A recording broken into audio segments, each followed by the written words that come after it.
Joining us next is Mario Sánchez-Lara, and thank you for being here. Good morning. Good morning. Thank you. And when we say everything's bigger in Texas, that also includes the amount of responsibilities, because listen to this. Talking to Mario next, he is, by the way, the general manager private carriers at Cummins Inc. And I just want to read this off because I just got anxiety reading some of the key roles. Responsibilities. The responsibilities at Cummins.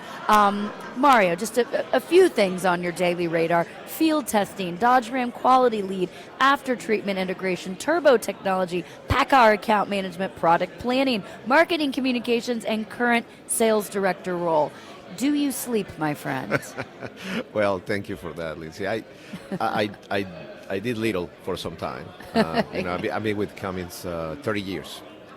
30 years this year, and it's been a great journey, wonderful experience.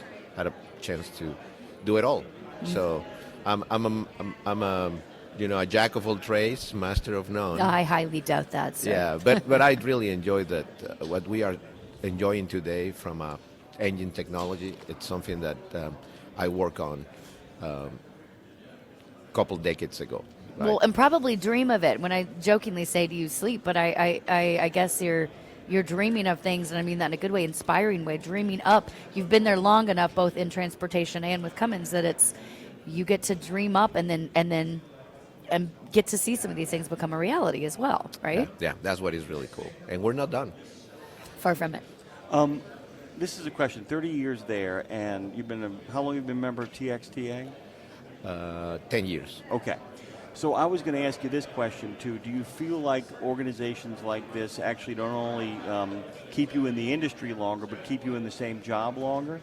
Am I making sense, the idea that because you get a chance to actually see the other people in the industry and work with them in a collaborative way, it actually deepens your understanding of what you're bringing back to your own company, and that kind of solidifies participating in Absolutely. conferences?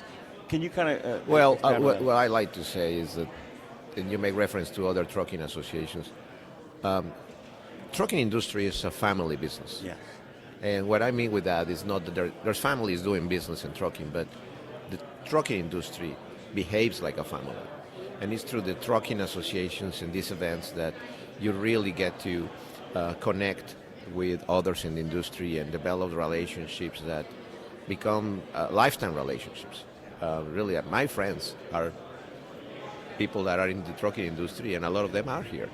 And so, and that also brings up the opportunity to form a unified voice of what are the priorities and how can we help each other. And that's really powerful. I am actually going to put a little wrinkle in all of this. One of the problems with when you run things like a family, and by the way, if you run things like a healthy family, it's terrific. One of the things that families do, though, is they are very, very resistant to change if their traditions are working, if their relationships are working. You're in a unique position because you're always looking to the future. So you've got to figure out a way to balance often those traditional values, those family values, with the fact that the technology is rapidly accelerating these days. How do you find that right balance to maintain the culture that looks to the past, but an industry that needs to depend upon what's going to happen next? Am I making sense? Yeah, I think you talk about progress, and sometimes it's difficult for some people to adapt to changes that progress brings. But trucking is a business, and the people that are in it, they know that the only way to stay in it is by making a profit. And so what we do is try to always say, what we're working on, the technology we're developing, is to help you to run your business more efficiently and have a better bottom line.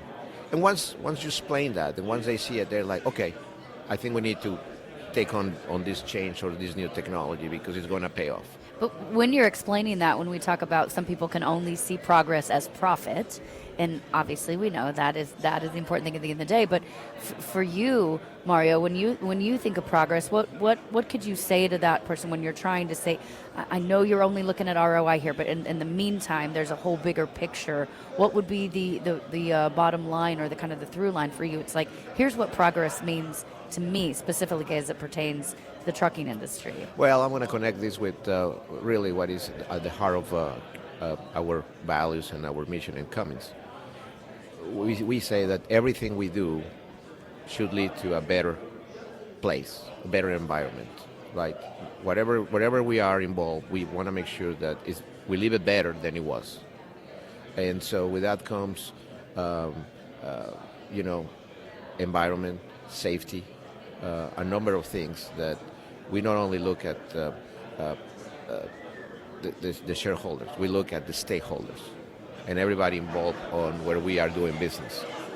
Trucking industry is one, but you know, we do engines for everything, and mining and boats and anything, and everywhere we Boats, look at progress, RVs, everything, pickup trucks, everything. I love it. By the way, one of the first conversations you and I ever had was with Dave, and we talked about, Yeah. I mean, deep in the weeds, we got into talking about the scenarios of we believe that, you know, diesel, hydrogen, electric, and we went through the application of each. Remember that? So you've always got to keep looking that way, not just in regards to whatever environmental regulations or government regulations are here or there, but the idea of creating the most efficient fleets as well, too. I mean, the idea is we're constantly looking for ways to how do we move forward, how do we maintain progress, but so much of that is about the stakeholders. I'm so glad you brought that up, because people often don't distinguish between the two, and not so the second often leads to big problems, because it ends up costing the shareholders in the long run. You got to be able to communicate that. If we don't take care of these stakeholders, there ain't going to be anything to share, right? And we are all in it, right? Right. Now, when talking progress, one of the things I wanted to share with you guys, and you know, we had Chris Spear just talk and report. We have a lot going on right now, right? And a lot of people believe that we're going to go back on technology or going back to older trucks from an emission standpoint. Let me tell you, our new engines are cleaner, more fuel efficient, and more reliable than ever before. Right. So why would we go back?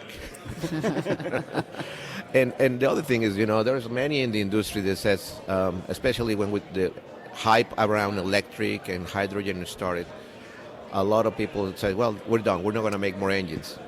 I want to share with you guys, we are not done. We are developing a complete new platforms of engines, diesel engines for the future. And these engines are also going to be designed to be able to operate or run with natural gas or hydrogen, right? Because we believe there will be a time where there will be a better fuel depending the application and also the cost. Because one thing is certain, diesel fuel is not going to go low in price.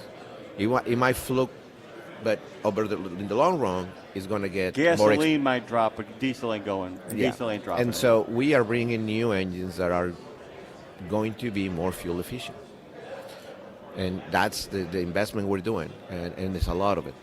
So we started talking at the beginning of this about you dreaming and scheming, both, and when you talk about, you know, we've come so far, we're so much more advanced and evolved and clean. Why would we go back? So that must make you think, okay, not only we're not going back, we're going to keep going, we're going to keep evolving, we're keep going. So exactly when you dream of how, when you've got something right now is the best that it can be, and right now in this moment, when you dream of where it can go, where do you begin? Where does that excitement lead you? You're like, we're the best we can be, and we're going to keep going. We're turning Mario into a futurist now. Yeah, I mean, kind of. Well, I tell you, we as a trucking industry, one of the things that we're struggling is getting new drivers. Our driver population is aging.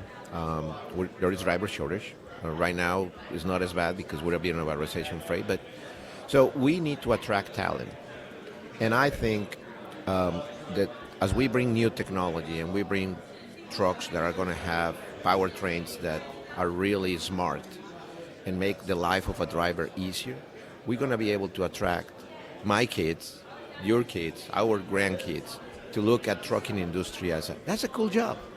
There is technology in it, and I can, and we're not going to be looking down on it.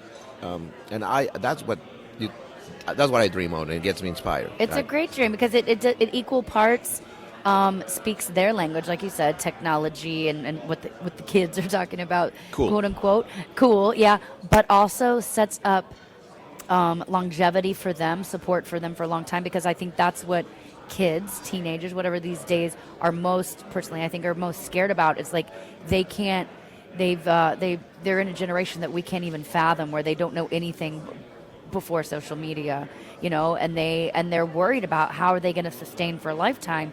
And trucking is one of the few things out there that gives them support if done right, and that will set them up success for a lifetime. And so you're coupling it with speaking their language while giving them real support for the future, right? You guys all remember that the word essential came about being important in 2020? Yeah. And trucking, it's essential. Essential. Right? Yeah. And so that's... So essential and cool, it's something that with technology we can bring and make it attractive and better for all of us, because we know we share the road with the trucks, and safer trucks, better trucks, cleaner trucks with good talent drivers. And by the way, thank you for distinguishing that, because what there is a shortage of is not CDLs or people who are willing to get behind the wheel. There's a shortage of careerists. There's a shortage of quality drivers, and that's something that, and I'm so glad you brought up the idea of talent when you said we've got to get some talent there. And because you guys are no longer have the world to yourselves. There are people who, the same kind of talents work on construction sites, work on retrofitting sites, work in smaller communities, inside driving. We got to get those kids who like the newfangled technology but are willing to also put their back into it. And that's an extraordinary human being. So we're looking for extraordinary people, aren't we? Yeah, meaningful job that provides a reward because they can see the impact they do, right? And I think trucking does that, and if we bring the technology, that makes them be part of it, right? And communicate it. That's the other thing, too, is, there is a communication problem to some degree about explaining, look, it ain't just getting behind the wheel. There's a lot of stuff you're responsible for. And there are certain levels where you can start to make some real money if you're real bright behind the wheel. Mario, we're out of time, man. No. So really? Say it ain't so. It is so. I keep it is there anything that you didn't get to say that you wanted hit in on this something moment? you want to hit on? What do you want to touch on?